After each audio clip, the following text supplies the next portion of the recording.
upgrade natin yung motorcycle cover natin.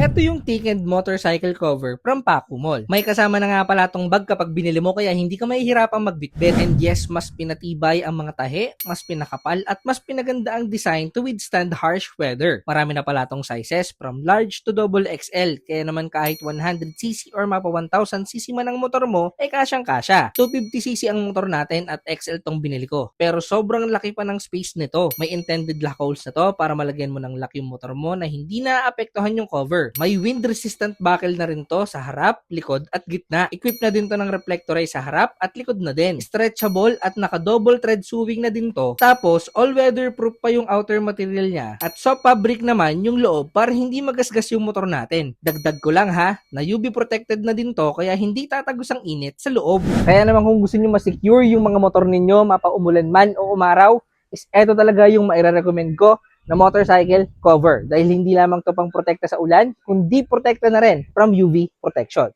Kaya naman ilalagay ko na rin yung link dito guys dito sa baba para naman makapag-check out ka na rin ito.